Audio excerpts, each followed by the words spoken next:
how-to poems. A great access point of poetry writing, as it's a familiar form. They're revelatory and instructional and welcoming and clear.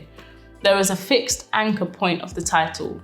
For example, how to watch telly. And so, as the writer, you have space to play with the concrete ideas. For example, find the remote control, and the abstract ideas, switch off your mind. And also with the literal ideas, like tells a story, and the absurd. The telly is gobbling my fish fingers. I'm now going to read 3 how-to poems. Whilst I'm reading them, take notes on how it makes you feel. Any favourite lines which stand out to you, what surprises you, what you pause at, what you're unsure of, what jars you or seems out of place, and what you know about the style of poetry and the language used. Remember, you can pause and rewatch and listen again to these poems. This first poem is Banu Kapil's How to Wash a Heart. How to wash a heart. Remove it. Animal or ice? The curator's question reveals their power style. If power implies relationship, then here we are, at the part where even if something goes wrong, that's exactly how it's meant to be. Your job is to understand what the feedback is. It's such a pleasure to spend time outside the house. There's nowhere to go with this, except begin, to plunge my forearms into the red ice that is already melting in the box. Pause the video and write down any questions, thoughts, ideas that came up from listening to this poem. Your response to it is important. It helps you to understand what your own style and likes are. This poem opened with a clear intention: how to wash a heart. It is going to tell us something, and it fulfills this with the second simple directive: remove it. Then a question is introduced. Animal or ice? And for me, this is why I have revisited this piece time and time again. When I heard Banu read it, I was like, what is going on in this? It is a how-to poem, but what I love about this one and why I chose it is it shows how how-to poems can deviate from their original instruction and place themselves into a context bigger than themselves, but must somehow find their way back to the task. To me, it invoked feelings of ritual and ceremony, of the absurdity and the mundane, of decision-making and fate. The idea that when something goes wrong, it's the way it's supposed to be. There is a world in this poem. There is something in it that makes me want to unwrap it. It's a never-ending present. Kapil's writing is concerned with who plays host in the immigrant experience and how people are welcomed, not being met with kindness and respect. This piece holds the illusion of clarity, leading us through the complexity of how something can seem so simple, but be caught up in questions and tangents and politicization and feeling, only to lead us back to the action that needs to happen regardless of all of that. There is nowhere to go with this except begin. Something has been melting, a piece of someone, their heart has been waiting. Someone has been waiting. A piece of a human is continuing to decay, to melt. The next poem is called How to Pronounce Peckham by Caleb Femi. Again, while I'm reading, take notes on how it makes you feel, what your favourite lines are, what surprises you, what you pause at, what you're unsure of, what jars you or seems out of place. What do you know about the style and language used?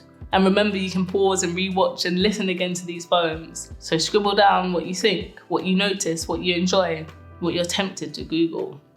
How to Pronounce Peckham, after Nate Marshall's Pronounce. Peck. Fold your lips like uniform of dead boy. Parents said it was when he was most happy, so they buried him in it along with 24 classmates' colouring pencils. Not the right kind of stick that'll keep at bay the jaws that speak the news. Another one dead. Look, see, how the morning hangs in the air as thick as pollen. And like all fevers, not everyone is affected. Mrs. George, flat beneath us, who can't hear too good and turns the volume up to max for countdown, says, "It's a shame what you people do to each other." Now punch the sound through your nose, even if the nasal passage clasps like the fingers around a bottle of brothers who didn't think he would actually die. Numb.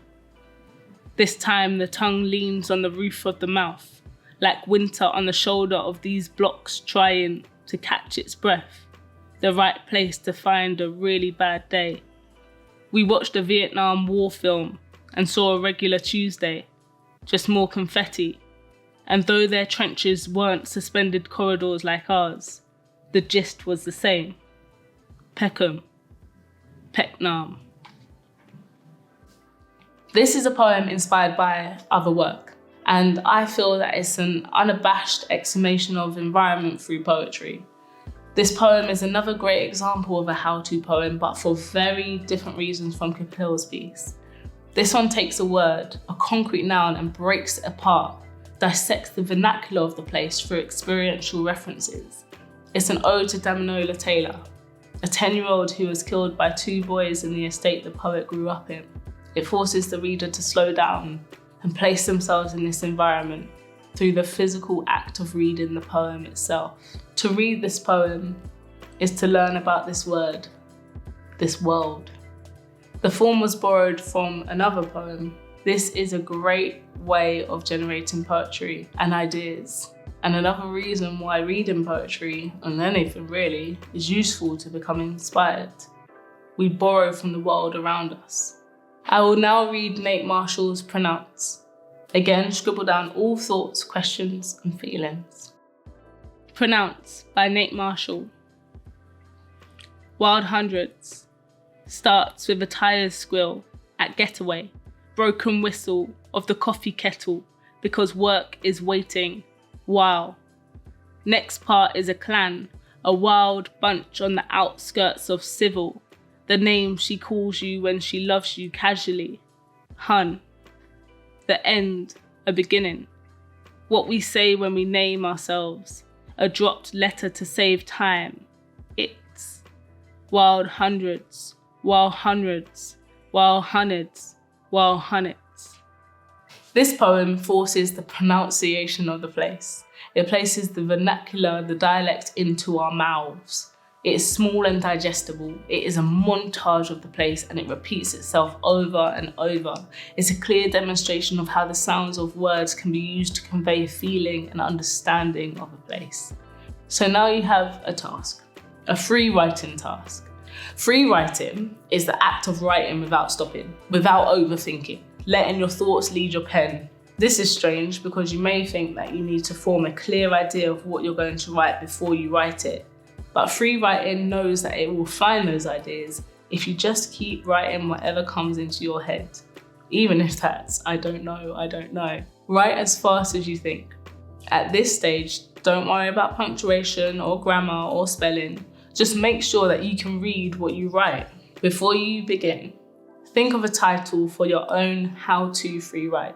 This is what all your free writing will be inspired by.